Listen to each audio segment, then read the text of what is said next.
ibadah yang kami lakukan, ibadah yang berkenan di hadapan Yesus. Terima kasih Tuhan Yesus, Tuhan setiap kami semua dari kami sama-sama di dalam pelayan di dalam pujian, Tuhan berbagai tim musik, WL dan singer, karena Tuhan mengurapi hamba-Mu dengan kuasa yang daripada Roh Kudus. Tuhan yang membukakan setiap rahasia kebenaran firman-Mu buat hamba-Mu, hikmat yang daripada-Mu saja Tuhan, yang menyertai hamba-Mu. Terima kasih Tuhan Yesus, setiap hamba di dalam satu nama Tuhan Yesus Kristus, dalam menyerahkan pelayanan kami.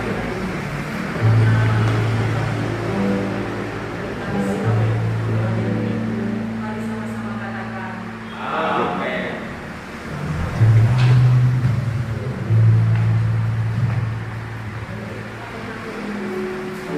Mari Bapak Ibu sedang dikasihi Tuhan, dan mempersiapkan hati kita datang beribadah kepada Tuhan dengan segenap hati kita, dengan segala kerendahan hati kita menyatakan, kita mau menyatakan bahwa hanya Yesus yang kami percaya.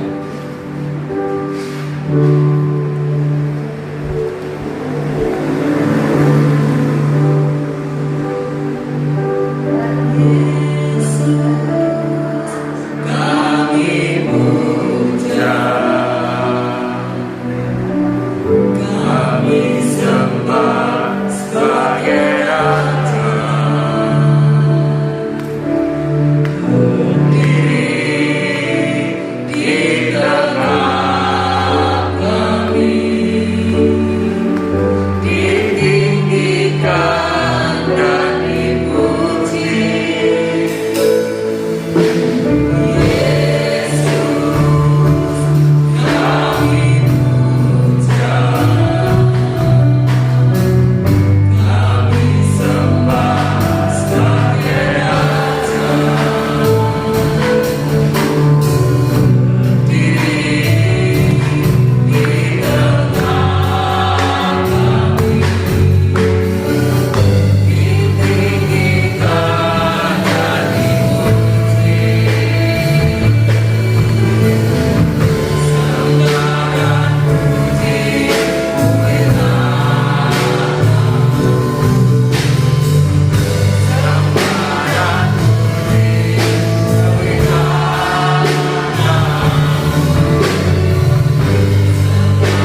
Engkau bertahta melawan setiap kami, berdaulat sepenuhnya. Terima kasih Tuhan. Kita akan mendasari pada pagi hari ini dengan pengakuan iman kita bahwa sesungguhnya pertolongan kita ialah dari Tuhan yang menciptakan langit dan bumi, Tuhan yang tidak pernah meninggalkan perbuatan tangannya.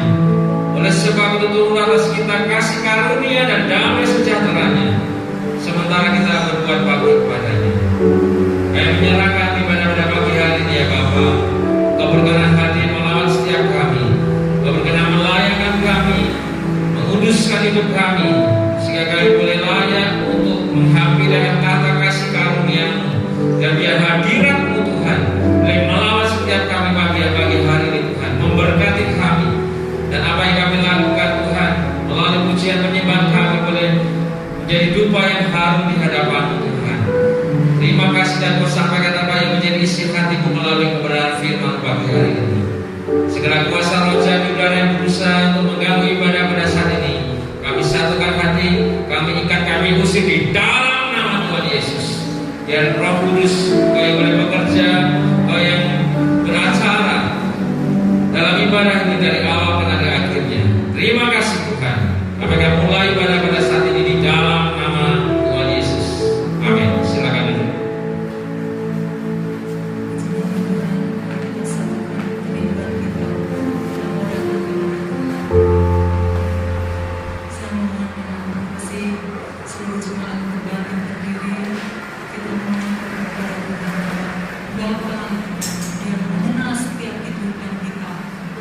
Siap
setia sampai akhir hidup.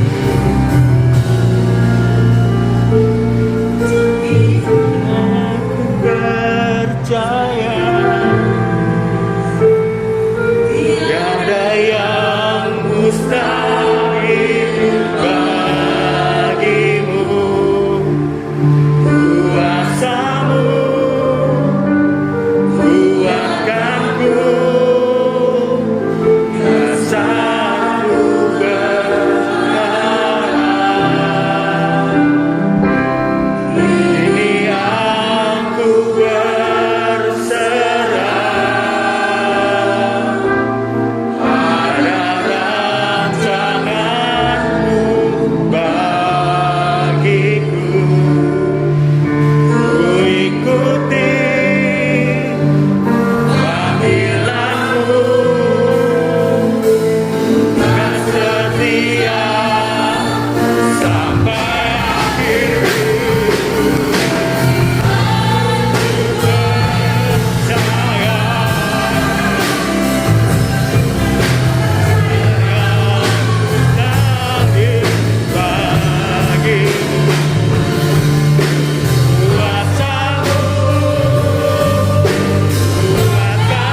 diberikan anugerah keselamatan, untuk dipilih, untuk dipakai Tuhan, jadi saksi-saksinya di bumi ini.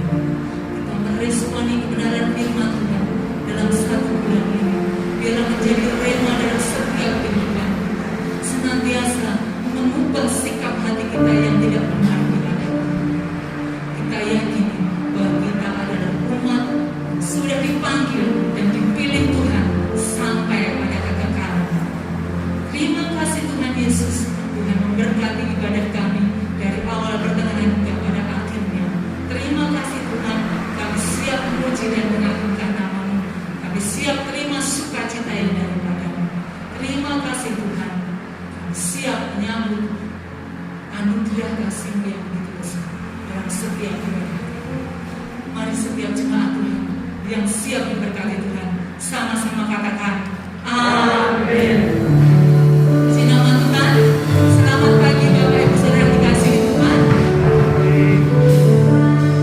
Bapak ya, selamat pagi semuanya. Pagi. Puji nama Tuhan. Ada kekuatan, ada semangat, ada tubuh yang sehat. Mari kita pakai untuk memuji Tuhan. Bagi tangan bangkit menyatakan kemuliaan Tuhan. Mari kita semua umat pilihan Tuhan.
untuk memuliakan Bapa supaya apa yang diberikan kami Bapa untuk hari ini ya Bapa dan bermanfaat bagi gereja kami, bermanfaat bagi pemeliharaan sekolah kami Bapa.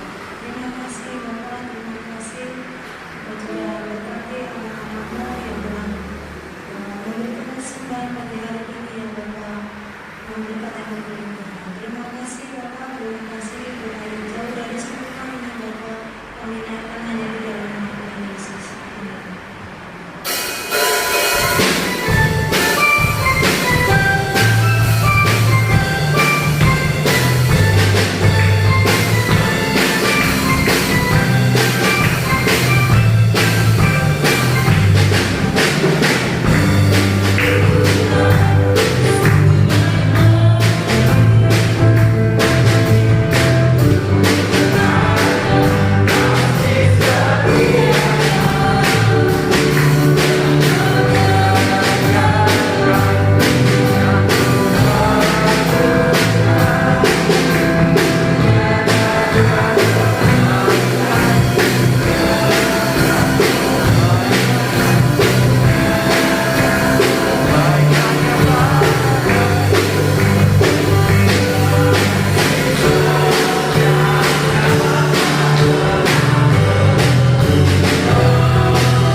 menjadi anak-anak-Mu, untuk menjadi alat kerajaan-Mu di muka bumi ini Tuhan.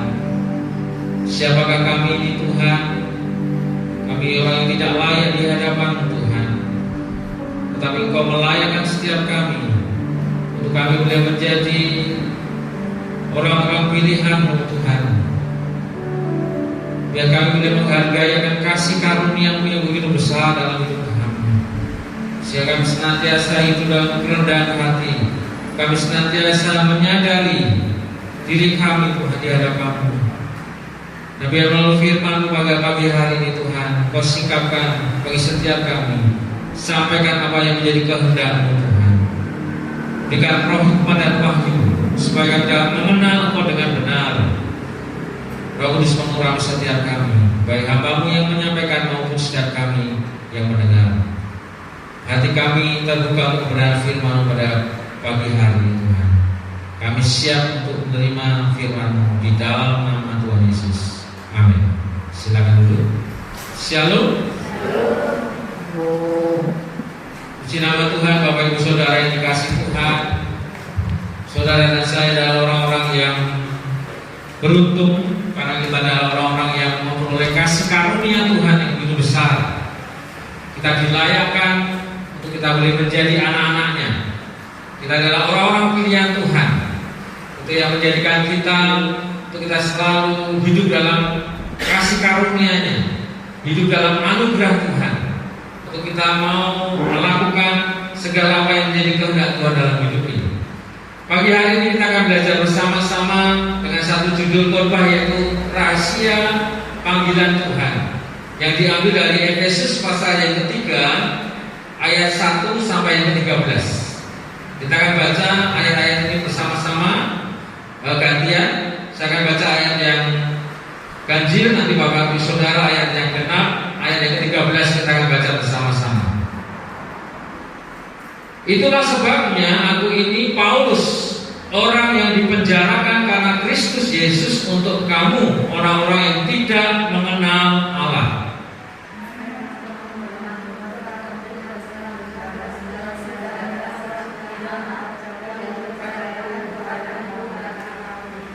Yaitu bagaimana rahasianya dinyatakan kepadaku dengan wahyu, seperti yang telah kutulis di atas dengan singkat.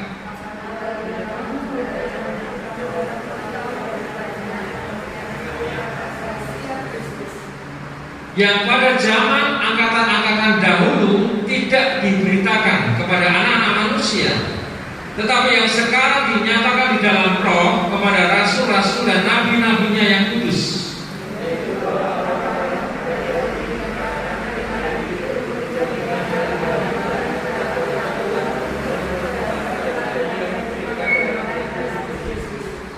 Dari Injil itu aku telah menjadi pelayannya menurut pemberian kasih karunia Allah yang dianugerahkan kepadaku sesuai dengan pengerjaan kuasanya.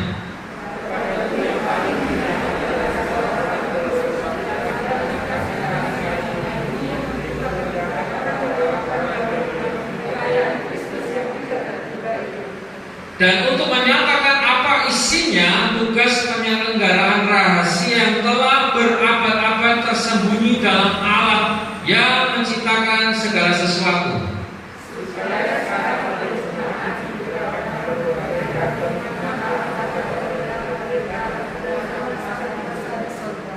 Sesuai dengan maksud abadi yang telah dilaksanakannya dalam Kristus Yesus Tuhan kita.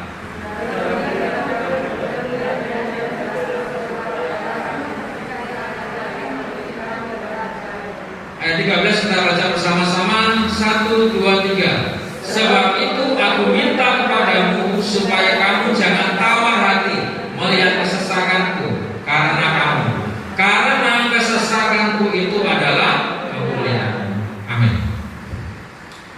Apa yang dialami oleh Rasul Paulus di dalam pekerjaan pemberitaan Injil yang membuat akhirnya Rasul Paulus dipenjara, mengalami sengsara, tetapi di ayat yang ke-13 Rasul Paulus berkata apa?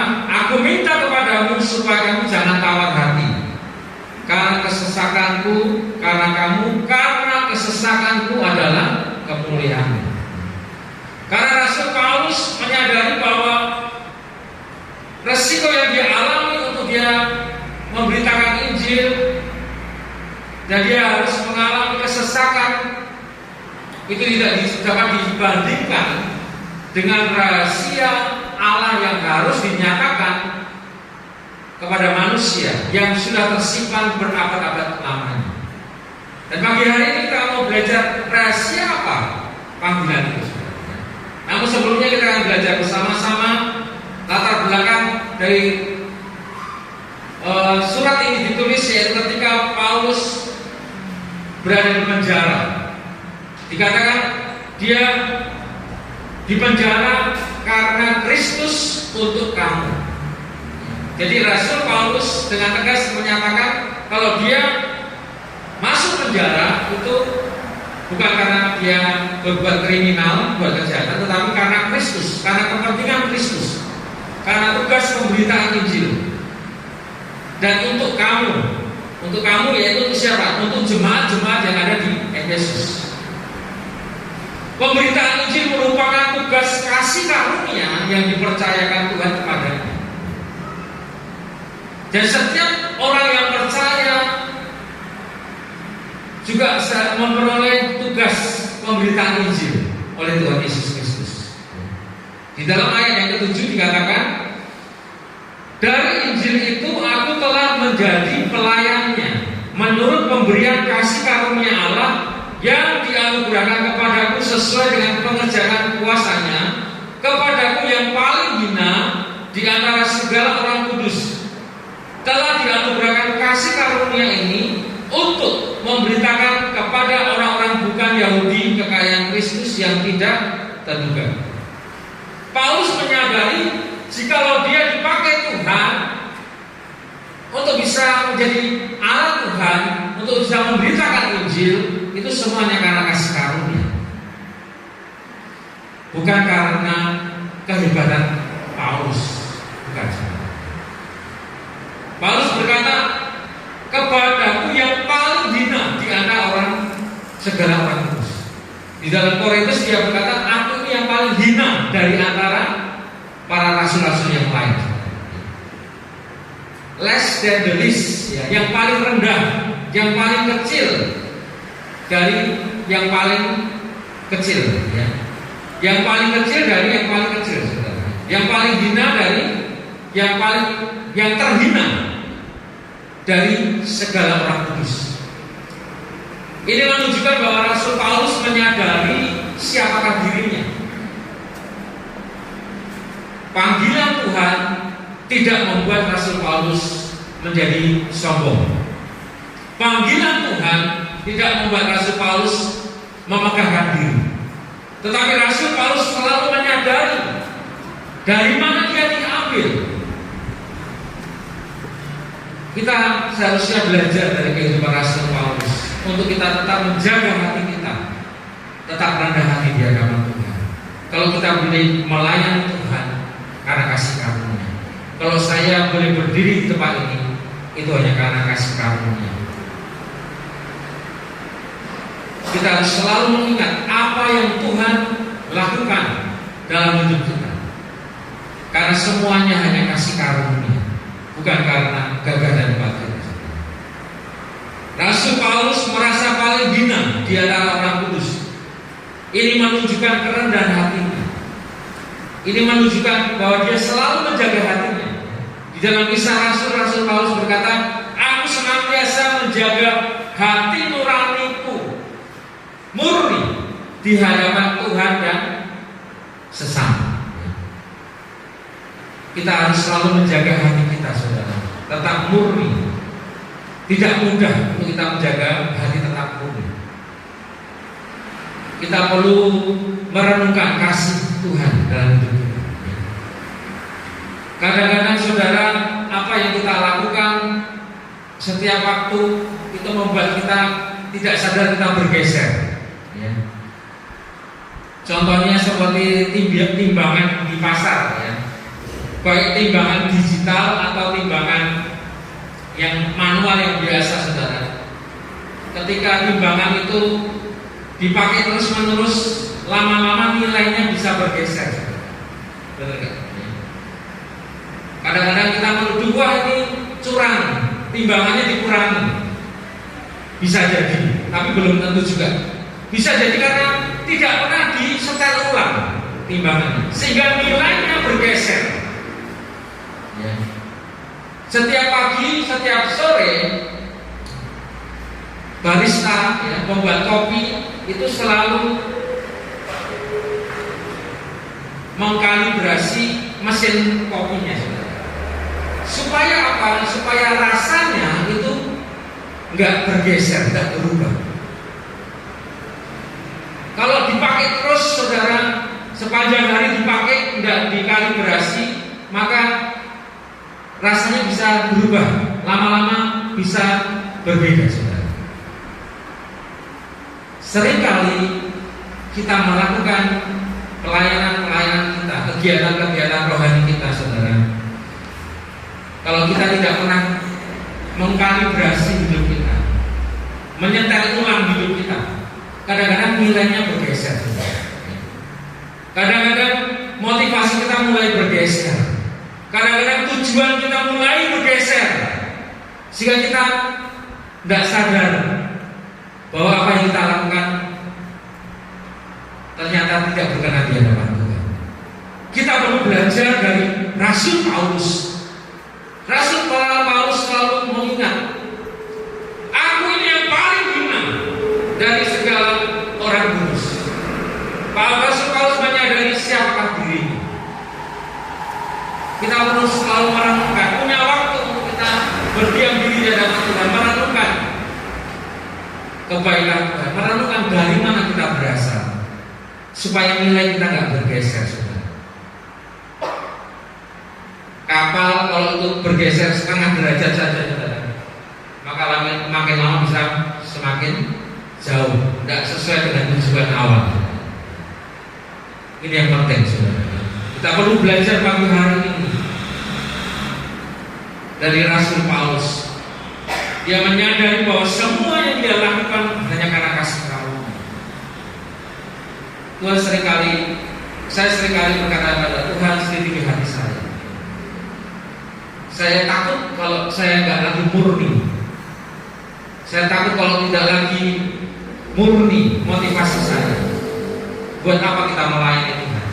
Kita perlu selalu menjaga hati kita di hadapan Tuhan. Rasul Paulus memperoleh rahasia yang dia terima lewat wahyu, lewat penyataan yang di dalam ayat 3, yaitu bagaimana rahasianya dinyatakan kepadaku dengan wahyu, seperti yang telah kutulis di atas dengan singkat. Rasul Paulus menerima wahyu melalui penglihatan, saudara. Ada orang menerima penyataan Tuhan melalui mimpi. Ada orang menerima penyataan Tuhan melalui impresi. Ya. Ada juga orang mungkin menerima pewahyuan Tuhan secara audible, dengar suara. Semua menerima penyataan Tuhan secara beda-beda. Tetapi Rasul Paulus dia menerima penyataan Tuhan melalui penglihatan. Ya, di dalam 2 Korintus 12 ayat yang pertama, aku harus bermegang, sekalipun memang hal itu tidak ada faedahnya. Namun demikian aku hendak memberitakan penglihatan-penglihatan dan penyataan-penyataan yang kuterima dari Tuhan. Bagaimana Rasul Paulus mendapatkan penglihatan? Dia dibawa ke surga tingkat 3, ya, di mana waktu itu dia menerima penglihatan dan Rasul Paulus diberi duri dalam daging supaya dia tetap rendah hati. Aku telah memohon kepada Tuhan sampai 3 kali, tetapi Tuhan berkata apa? Cukuplah kasih karunia-Ku kepadamu. Sebab jikalau aku kuat, aku lemah, maka aku kuat, kata Rasul Paulus. Rasul Paulus menerima penglihatan dan dia menerima rahasia yang besar yang tersimpan berabad-abad, yaitu rahasia Kristus. Yang pagi hari ini kita mau pelajari ada dua hal, saudara.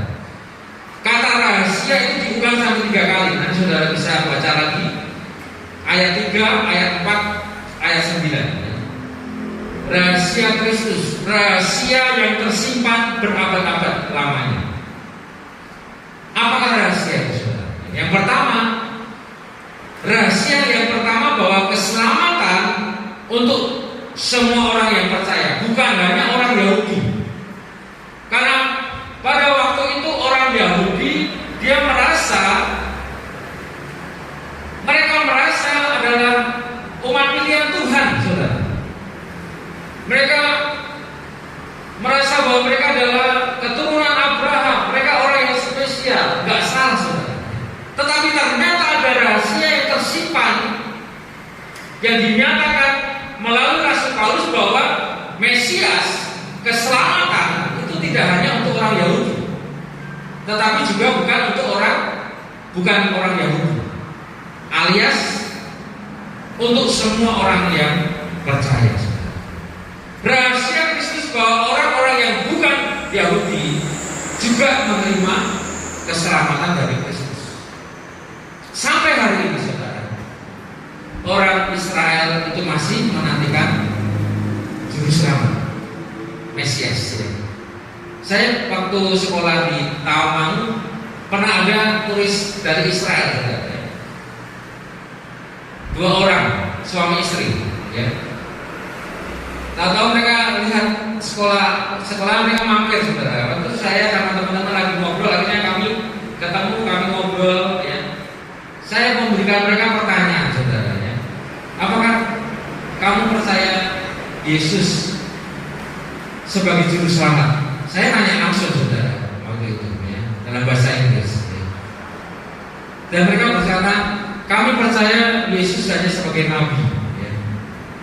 Jadi mereka sampai hari ini sebagian besar mereka masih menantikan datangnya Mesias, dan mereka menolak Yesus yang adalah juru selamat yang sebenarnya mereka nantikan. Sehingga akhirnya karena mereka menolak Kristus, ya, kalau saudara baca di dalam Roma 9 dan 10, bangsa Israel itu sebagai tunas. Akhirnya mereka menolak, dan akhirnya keselamatan itu terbuka untuk semua orang. Ini rahasia yang tersimpan. Yang pertama itu rahasia itu, saudara. Orang-orang yang bukan Yahudi, ya, dikatakan menjadi ahli waris, ya. Coba saya ulang lagi ayat yang ke-6, yaitu bahwa orang-orang bukan Yahudi karena berita Injil, ya. Coba saudara camkan, orang-orang bukan Yahudi berarti di luar Yahudi karena berita Injil turut menjadi, yang pertama, menjadi ahli waris. Yang kedua, anggota-anggota tubuh. Dan yang ketiga, peserta dalam janji yang diberikan oleh Kristus Yesus. Yang pertama, dikatakan orang-orang yang bukan Yahudi, alias kita semua termasuk di dalamnya. Saudara dan saya juga termasuk orang yang bukan Yahudi. Yang pertama, kita adalah menjadi ahli waris, ya. Dari bahasa aslinya yaitu sukleronomos, ya. Sukleronomos itu artinya ahli waris, teman waris, atau artinya itu mewarisi bersama-sama, ya. Jadi orang yang bukan Yahudi itu akan mewarisi bersama-sama untuk orang Yahudi yang percaya kepada janji Kristus. Jadi kita tidak dibedakan. Ya, 2 minggu yang lalu atau waktu minggu pertama saya sampaikan, saudara dan saya ini adalah anak adopsi. Saudara itu bukan anak kandung istilahnya. Kita itu anak adopsi, diangkat. Tetapi sekalipun kita anak angkat, tetapi kita adalah anak yang sah. Secara hukum sah, sehingga kita punya hak menjadi ahli waris kerajaan surga. Orang-orang yang percaya akan mewarisi bersama-sama. Yang pertama akan mewarisi yaitu janji-janji Tuhan. Ya. Jadi gak sembarangan saudara. Janji-janji firman Tuhan ini tidak, yang ada di dalam Alkitab tidak untuk semua orang. Seringkali kan kita berkata Allah turut bekerja dalam segala sesuatu untuk mendatangkan kebaikan. Amin. Amin. Untuk siapa saudara? Untuk semua orang yang mengasihi. Jadi janji Tuhan itu diberikan untuk orang yang percaya, tidak hanya sekedar percaya, tetapi mengasihi Dia. Karena orang yang mengasihi Dia terpanggil sesuai dengan rencana Allah. Pilihan, orang pilihan. Jadi yang pertama ahli waris, yang kedua menjadi anggota tubuh. Ya. Susomos, ya susomos itu artinya apa? Anggota dari satu tubuh. Ya, jadi saudara bisa bayangkan yang namanya anggota tubuh ini satu kesatuan saudara, tidak dibedakan. Kalau ada anggota tubuh yang lain nempel, bukan anggota tubuh saudara. Yang namanya anggota tubuh ya ada di dalam satu kesatuan. Orang-orang percaya dikatakan menjadi anggota tubuh Kristus. Kemudian kata yang ketiga, sebenarnya pengertiannya sama. Menjadi peserta, sumetokos. Ya, sumetokos itu artinya orang yang ambil bagian, orang yang terlibat bersama-sama. Sebenarnya dari tiga definisi atau istilah ini, ahli waris, anggota tubuh, peserta, itu Tuhan mau menyatakan bahwa orang bukan Yahudi tidak dibedakan.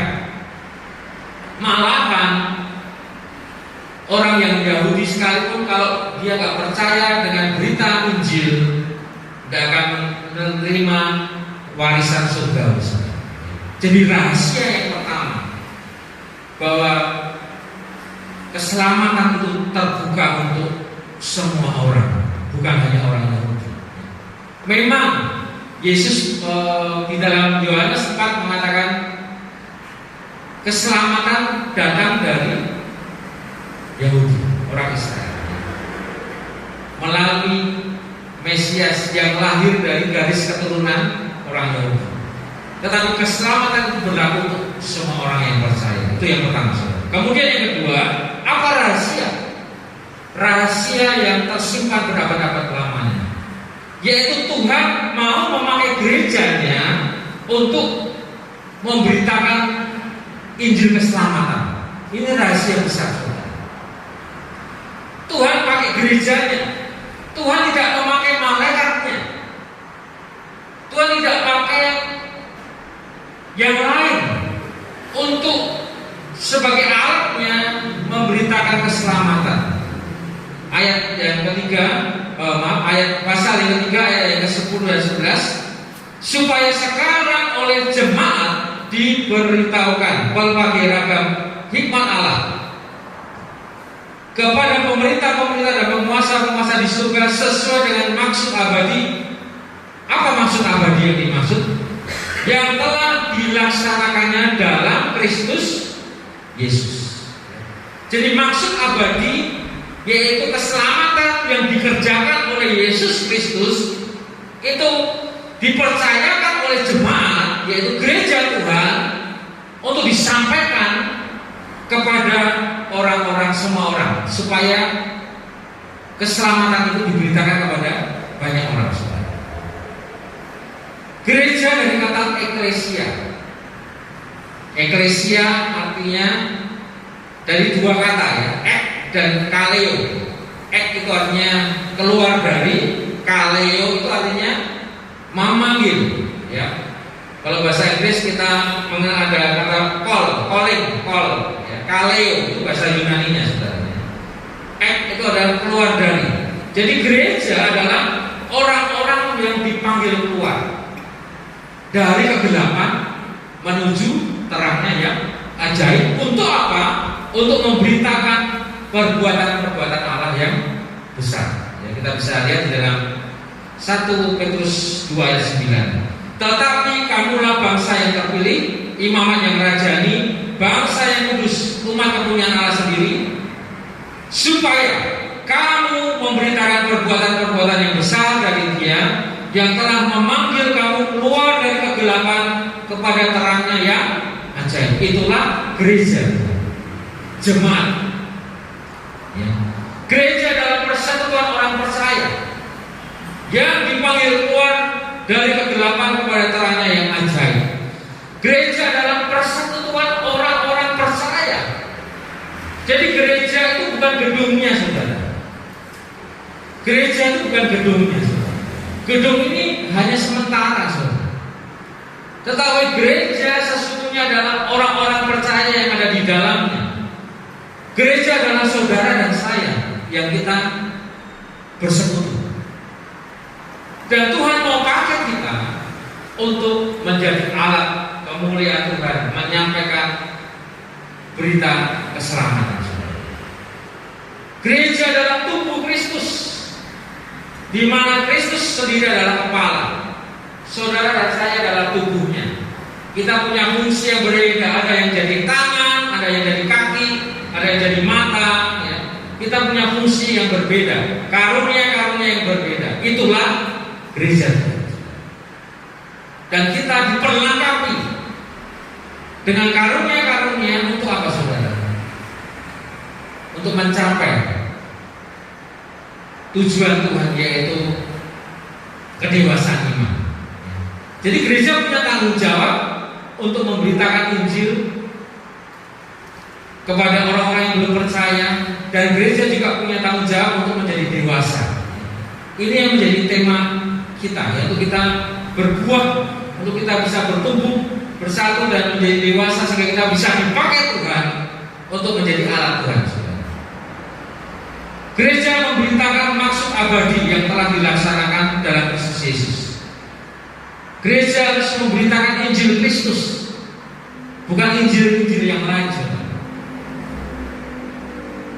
Gereja harus memberitakan salib Kristus, supaya jemaat dapat mengenal dengan benar, mengenal Kristus dengan benar. Berita Injil yaitu melalui Kristus kita beroleh keberanian dan jalan masuk kepada Allah dengan penuh kepercayaan oleh iman kita kepadanya. Jadi apa sih berita Injil itu? Simpelnya itu berita Injil yaitu supaya kita dapat menghampiri Bapa di surga. Berita Injil yaitu kita, orang-orang yang berdosa, ketika kita percaya kepada karya penebusan salib Kristus, maka kita dibenarkan, dikuduskan, kita menjadi anak-anak Allah, sehingga kita dapat menghampiri Bapa di surga. Jadi tujuan Tuhan yaitu memulihkan kembali. Ketika Tuhan menciptakan manusia, awal mulanya Tuhan ingin supaya memiliki rekan kerja yang segambar dengan Dia. Oleh karena itu setiap hari Tuhan mengunjungi Adam dan Hawa di Taman Eden. Kerinduan Tuhan, kerinduan Yesus, supaya di mana aku berada, kamu pun berada. Itu tujuan kerinduan Tuhan. Kita harus mempersiapkan diri kita, saudara. Selama kita tinggal di dalam dunia ini, kita harus selalu melekat dengan Kristus, tinggal di dalam Yesus. Di luar Yesus kita tidak bisa berbuat apa-apa. Sehebat apapun kita, di luar Yesus kita tidak bisa berbuat apa-apa. Tetapi selemah apapun kita, di dalam Yesus kita bisa berbuah lebat. Kuncinya di dalam Yesus. Mengapa kita beroleh keberanian datang kepada Allah? Karena kita sudah ditebus dengan darahnya yang kudus. Yang kedua, karena kita sudah dibenarkan dan dikuduskan. Tanpa kekudusan tidak ada orang yang bisa datang kepada Tuhan. Kita dikuduskan sehingga kita bisa memperoleh akses, jalan masuk ketemu dengan Bapa di surga. Dan yang terakhir, yang ketiga, kita diangkat menjadi anak-anak Allah. Sehingga kita bisa memanggil Tuhan, ya Aba, ya Bapa. Dia adalah Bapa kita. Sehingga kita bisa dengan bebas untuk bisa menghampiri Bapa di surga. Itulah berita Injil, membawa orang-orang yang terhilang, memperkenalkan mereka kepada Yesus, supaya melalui Yesus mereka datang kepada Bapa di surga. Ini yang menjadi tanggung jawab kita semua. Dua rahasia besar yang tersimpan berabad-abad. Ketika saya mau mempersiapkan firman ini, saudara, saya nggak dapat saudara. Saya baca ulang, saya coba buka banyak tafsiran dan buka banyak buku, saudara. Nggak dapat. Saya sampai bilang sama istri saya, aku belum dapat ya. Saya berdoa, Tuhan, sampaikan isi hati Tuhan. Tuhan, sampaikan isi hati Tuhan. Biasanya kalau saya mau mempersiapkan firman, saudara, saya berdoa, Tuhan, apa yang menjadi isi hati, sampaikan. Saya baca, muncul rema, apa poin-poin yang keluar ya, saudara. Tetapi ketika saya mempersiapkan firman ini, terus terang saya sudah Tuhan berapa hari, saudara. Dan akhirnya ketika saya bisa menemukan, saya mendapatkan sukacita yang luar biasa, saudara. Ternyata rahasia yang tersimpan berabad-abad lamanya itu, yang pertama yaitu keselamatan untuk semua orang, bukan hanya orang Yahudi, tetapi untuk orang bukan Yahudi, alias semua orang. Kemudian yang kedua, gereja Tuhan dipakai sebagai partnernya Allah. Gereja Tuhan tidak hanya memberitakan ini, tetapi juga sebagai penentu kota, penentu negara, penentu di mana kita berada. Gereja itu sebagai penentu, saudara. Oleh karena itu, biar kita mau menghargai panggilan Tuhan, kita mau menghargai apa yang Tuhan sudah percayakan dalam hidup kita, saudara. Untuk kita mau hidup di dalamnya, memberitakan apa yang Tuhan kehendaki, membawa supaya jiwa-jiwa boleh datang kepada Tuhan, mengenalkan kepada Yesus, supaya mereka dapat dipulihkan hubungannya dengan Bapa di surga. Biar firman Tuhan ini saudara tangkap rema Tuhan, pesan Tuhan buat setiap kita masing-masing. Amin. Mari kita akan merenungkan firman Tuhan. Saya bantu semua pemain musik, singer, juga worship leader maju ke depan. Terima kasih. Terima kasih Kau sudah singkapkan rahasia yang begitu besar, rahasia yang tersimpan berabad-abad lamanya. Kami bersyukur kepada Tuhan. Kita akan pujian, Kau telah memilihku.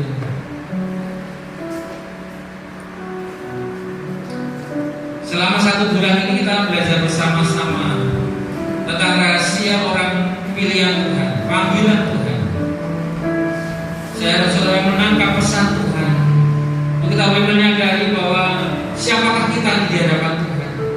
Kita adalah hanya orang yang beroleh kasih karunia. Kita gak layak, tetapi Tuhan melayakkan kita. Bahkan Tuhan mempercayakan kita rahasia yang begitu besar, rahasia yang tersimpan, yang tidak dibukakan dalam zaman-zaman yang dahulu, tetapi dibukakan setelah Yesus melaksanakan apa yang menjadi tugas kasih karunia, yaitu menyelamatkan orang yang bersalah. Biar kita mau menghargai kebaikan Tuhan. Terima kasih Yesus.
saudara dan saya adalah orang-orang pilihan Tuhan.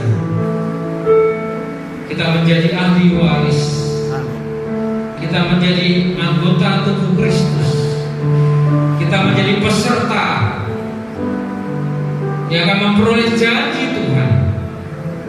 Semua itu hanya karena kasih karunia, bukan karena kebaikan kita, bukan karena kegagalan kita. Mari kita mau senantiasa mengkalibrasi hidup kita di hadapan Tuhan. Tuhan, siapakah aku ini di hadapan Tuhan? Rasul Paulus berkata, aku adalah yang paling hina dari segala orang kudus. Kalau Tuhan dipanggil saudara dan saya, semuanya karena kasih karunia, tidak ada yang kita bisa banggakan, saudara. Terima kasih. Segala ucapan syukur kepada Terima kasih Tuhan. Ampuni kalau kami kadang tidak ngerti Tuhan. Ampuni kami Tuhan. Engkau sangat baik bagi kami Tuhan. Ampuni kalau kami bergeser nilai kami. Ampuni kadang kami bergeser motivasi kami. Kami tidak menyadarinya. Ampuni kami Tuhan. Biar kami mau senantiasa punya hati yang murni. Hidup kami untukmu, untuk melayani Tuhan, untuk memberitakan Injil-Mu, untuk Kau pakai sebagai alat-Mu Tuhan. Terima kasih Tuhan. Terima kasih kasih karunia-Mu Tuhan. Terima kasih Yesus. Terima kasih. Jadikan aku baik suci-Mu yang kudus dan yang tiada bercela. Jadikan aku mesbah doa-Mu bagi keselamatan bangsa. Jadikan aku baik suci-Mu yang kudus dan yang tiada bercela. Jadikan aku mesbah doa-Mu bagi keselamatan bangsa. Terima kasih Tuhan, terima kasih, terima kasih. Rasakan Tuhan melayani setiap kita pagi hari ini, supaya kita boleh menyetel ulang hidup kita, supaya kita mengkalibrasi hidup kita, sehingga kita boleh menyadari bahwa semuanya karena kasih karunia Tuhan, dan kita mau tinggal di dalamnya. Kita mau melakukan apa yang menjadi bagian kita mau melakukan apa yang menjadi tanggung jawab kita. Juga kita mau menjaga hidup kita kudus, tidak bercacat celah sampai kedatangan Kristus yang kedua kali. Dan kita mau dipakai Tuhan sebagai alat untuk kemuliaan Tuhan. Terima kasih, terima kasih. Kami bersyukur kepada-Mu ya Bapa. Kalau Kau boleh sampaikan apa yang menjadi isi hati bagi setiap kami pagi hari ini Tuhan. Biar Roh Kudus yang akan terus bekerja melawan setiap hati kami.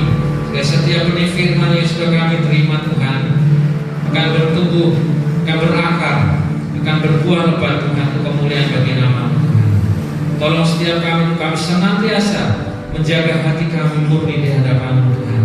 Kami senantiasa menyadari siapakah kami ini Tuhan. Seperti Rasul Paulus yang senantiasa menjaga hatinya sehingga dia tetap rendah hati di hadapan Tuhan. Terima kasih Tuhan. Ini hidup kami serahkan ke dalam tangan Tuhan.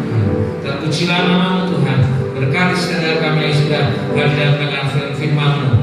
Tuhan, mampukan setiap kami untuk kami boleh menjadi pelaku-pelaku firman-Mu.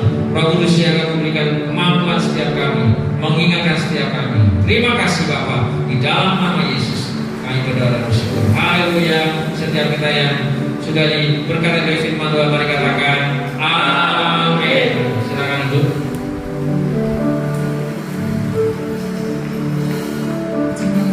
Terima kasih untuk kebenaran firman Tuhan pada pagi hari ini. Tuhan Yesus memberkati. Semoga kita dapat kebenaran firman Tuhan ini, bagaimana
Bagi anak Tuhan, pekerjaan Tuhan depan ini, dan juga memberkati setiap anak yang Tuhan, setiap persembahan ini disesuaikan, berkati, dan mengembalikan berbagai dengan dari sesuai dengan firman.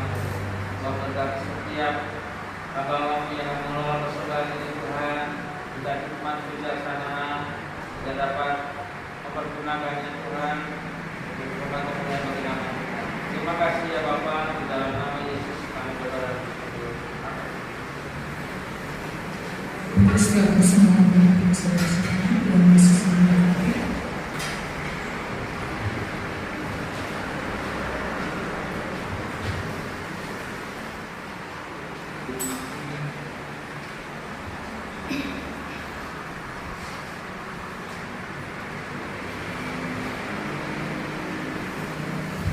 Shalom Bapak Ibu Saudara.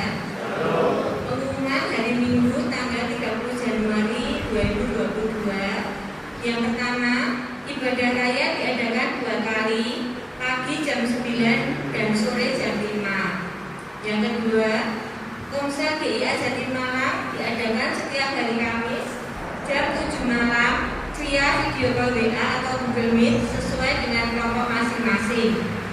Yang ketiga, terus doakan untuk penyelesaian renovasi dan pembangunan gereja, pertumbuhan iman jemaat, hamba Tuhan, majelis dan seluruh pelayan Tuhan, bangsa dan negara. Yang keempat, pandemi masih belum berakhir, untuk itu tetap patuhi prokes. Terima kasih, Tuhan Yesus memberkati. Mari kita bersama-sama bersatu hati kita naikkan pokok-pokok doa pagi. Bapak di dalam surga, kami bersyukur Tuhan untuk kasih-Mu Tuhan, untuk penyertaan Tuhan, untuk berkat-berkat Tuhan yang telah kami terima. Bapak dan surga, pada saat ini Tuhan, kami bersatu hati Tuhan untuk menaikkan pokok-pokok doa syafaat kami. Kami berdoa Tuhan untuk pembangunan gereja kami Tuhan, yang sampai saat ini masih terus berlangsung Tuhan. Itu semua adalah berkat kemurahan Tuhan bagi gereja kami Tuhan. Biarlah kami setiap jemaat yang ada dapat ikut ambil bagian dalam penyelesaian pembangunan gereja kami. Kiranya Tuhan berkati setiap donatur, setiap tukang-tukang yang ada. Kiranya Tuhan berikan kesehatan sehingga dapat menyelesaikan pembangunan gereja kami tepat pada waktunya sesuai dengan waktu Tuhan. Bapak di dalam surga, kami berdoa juga Tuhan untuk pertumbuhan iman jemaat kami Tuhan. Biarlah setiap hari iman kami dapat semakin bertumbuh Tuhan. Kami rindu Tuhan, kursi-kursi yang kosong di gereja kami dapat terisi penuh Tuhan. Biarlah kami dapat membawa jiwa-jiwa yang mengenal Engkau, untuk kami ajak bersama-sama untuk ibadah bersama-sama dengan kami di gereja kami yang Bapa. Bapak di dalam surga, kami berdoa juga Tuhan untuk Bapak Andre, kiranya Tuhan berkati keluarganya, pelayanannya, pekerjaannya, kiranya Tuhan memberkati anak-anaknya Tuhan di masa studinya. Biarlah anak-anaknya dapat menjadi anak yang takut akan Engkau. Kami berdoa juga untuk Ibu Sandra Tuhan, biarlah Tuhan juga memberkati Ibu Sandra dalam pelayanannya, dalam keluarganya, dalam setiap apa yang dibutuhkan. Kiranya Tuhan sendiri yang akan mencukupkan. Berkatilah anak-anaknya juga Tuhan di masa studinya, di masa pertumbuhannya. Biarlah anak-anaknya juga menjadi anak-anak yang takut akan Engkau. Bapak di dalam surga, kiranya Tuhan juga berkati setiap majelis yang ada dan pelayan gereja yang ada di gereja kami.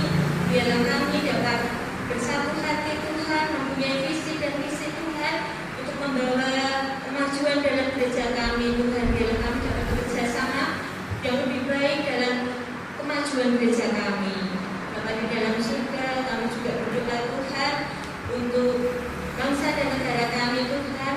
Walaupun pandemi belum berakhir Tuhan, tapi kami percaya Tuhan di dalam Engkau pasti ada kelepasan dari pandemi ini ya Bapak.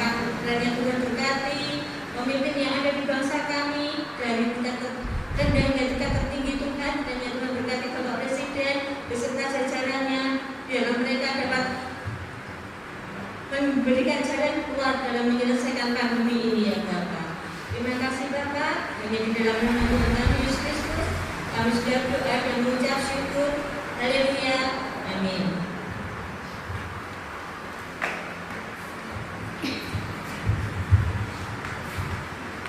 kita bersama-sama kita mengakhiri ibadah pada saat ini. Kami bersyukur ya Bapak kalau Kau sudah memberkati ibadah dari awal hingga ke akhirnya Tuhan. Sebentar kami akan berpisah satu sama lain Tuhan, pulang ke rumah masing-masing. Tuhan memberkati setiap kami, baik Tuhan di dalam kehidupan rohani kami, Tuhan juga memberkati di dalam keluarga dan rumah tangga kami masing-masing. Tuhan juga memberkati Tuhan di dalam ekonomi dan kesehatan, bahkan setiap usaha pekerjaan yang dilakukan oleh Tuhan memberkati Tuhan. Kami juga berdoa Tuhan untuk setiap anak-anak-Mu yang masih sekolah Tuhan, Kau memberkati dalam studinya, dalam kuliahnya. Bahkan Tuhan juga memberkati Tuhan di dalam pergaulannya. Jadikan setiap anak-anak kami menjadi terang dan garam di mana pun mereka berada Tuhan. Dia menjadi berkat Tuhan. Hati yang takut akan Kau senantiasa Kau berikan. Bahkan kami percaya bahwa masa depan mereka ada di dalam tangan-Mu. Terima kasih Bapa.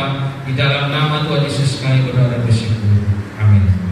Saudara-saudara yang dikasihi Tuhan, setelah kita beribadah dan mempermuliakan nama Tuhan, sekarang mulai dengan membawa berkat daripada Allah Bapa, pertolongan dan cinta kasih daripada Tuhan Yesus Kristus, dan persekutuan dengan Roh Kudus akan senantiasa menyertai kehidupan kita mulai saat ini sampai selama-lamanya Tuhan Yesus datang yang kedua kali. Haleluya.